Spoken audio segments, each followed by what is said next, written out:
Now, if you've been waiting for a C segment SUV from Nissan, it's been a while since one has come out. Your wish has finally been answered. This is the Nissan Tekton. Now, we've been hearing about it for a while, and you already know that this is a twin of the Renault Duster. So let's see what you actually get with it.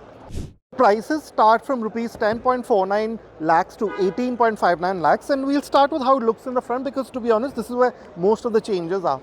Now, Nissan says a lot of it has been sort of inspired by the Nissan Patrol, that big flagship SUV that they have, the Land Cruiser rival. And while the sheet metal is very similar to the Duster, the bonnet, the side panels and so on, I think they've done a good job with the front, and it looks quite distinct. I quite like this grille. It's kind of traditional. You don't have all the slim things happening that you have in many modern cars as such. It's big, traditional, finished in a gloss black. And if you missed that full width lighting in the Duster, this one has it. Now, I think that light cluster too is very similar to the one that you get in the Renault, but they've made it look quite different with this kind of L-shaped arrangement. When you first saw the Duster, you remember that it got quite a chunky kind of styling to show its off-roading or SUV credentials, and this kind of takes that even forward. It has a bit more of a squarish look, if you will, and a lot of these silver finishes, this big opening and this big kind of air dam looks like a typical proper SUV, which I personally quite like. Having said that, the fog lamp is really down here, and there's this kind of awning here. So we'll have to see in the real world how effective these fog lamps are. Now, as you can see in profile, it's very familiar, but I really quite like the colors that Nissan has used, especially this kind of grey-ish shade. It's very different, stands out from the rest of the market, so to speak. Now, you'll see this Easter egg here. It's got an outline of the Himalayas. Now, the name Tecton comes from tectonic plates. You know that the Himalayas were formed when tectonic plates crashed into each other. So I like that kind of throwback that's here in this. Now, this is the T280 badging to show that it's the bigger 1.3 litre turbo petrol with the 280 Nm. And you get 18-inch wheels, but again, they're done up in this very chunky kind of look. I personally quite like how these designs are. Now, there's a bit of cladding here, but you get 212 mm of ground clearance, which is still very good for this segment.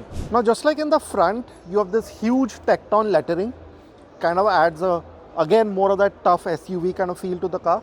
Now, the light cluster is very similar to what you get in the Duster. You just get that Nissan badge here, and you'll see that again there's more of that really chunky feeling coming from the bumper with the silver and the red striping and all these grating that you have over here.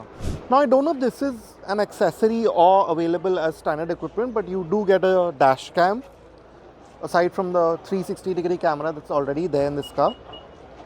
It also has the powered tailgate,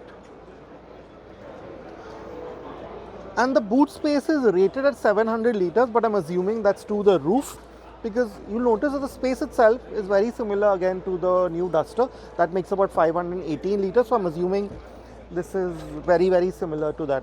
Anyway, it's still the largest in this segment, so for 4 of you and all your luggage should fit fairly easily in the boot of the Tekton.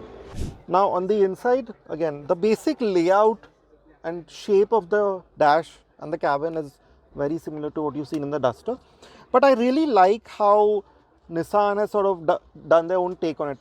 You don't see purple interiors in cars very often, but this one does have it. There's a lot of purple in the seats.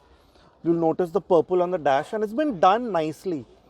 You'll notice the stitching on the over here, on the soft surfaces, and all the soft materials are right where you need them, on the armrests here, on the doors. And just like what we noticed in the Duster, the plastic, the finish is to a really good standard, and everything feels solid and substantial. You don't feel like you are, getting shortchanged in any way. Now, the steering is the regular, typical Nissan steering. You have the same two-screen. I'm sorry, but I think this car has just died on me. But you have the same two-screen setup with the Google navigation-based architecture here. Works very similarly, right down to that one button to turn off the ADAS. Those same really helpful toggle buttons for the climate control, and very similar features. I have powered and ventilated seats. I have all the drive modes, all the ambient lighting, all of that, the ADAS, all of that is there. Now, if you come closer, you'll notice this space here, which I think was used a bit differently in the Duster, correct me if I'm wrong, but it's a nice place to just keep your phone. Maybe you can fit your wireless charger here. This car doesn't have it. I'm guessing this is a slightly lower variant that we're driving, but you ideally fit your wireless charger there. Now you have the same 2657mm wheelbase as the Duster, and again the space here is very similar, so it's not the most spacious car in this segment, but for 4 people it should be okay. Now one good thing is that the seats are quite comfortable, and I feel like the seat cushioning has been done a bit differently from the Duster and a bit better for it, because it doesn't have extremely heavy lumbar support, which I didn't quite like in the Duster. But having said that, you can see that headroom is not bad even with this massive sunroof, and knee room and leg room is again acceptable. For my height it's okay, but if you are closer to 6 feet, then it's going to be a bit tight. And then of course you have the central tunnel, so the third passenger will not really like it here. In terms of amenities, you have the 2 Type-C chargers. Just like in the Duster, you get that very useful hydraulic gas strut. Now this particular car is the lower spec T160, so it has the 1 liter motor that you've seen in the Magnite, but they say a lot of work has been done on it and it doesn't feel like that on the everyday. But you have the same 100 PS and 166 Nm, and this is only available with a 6-speed manual. Now the other engine option is that 1.3 turbo, which makes it one of the more powerful cars in the segment with 163 PS and 280 Nm, and that you can get with that wet clutch 6-speed DCT and the manual. So what do you think about the Nissan Tekton?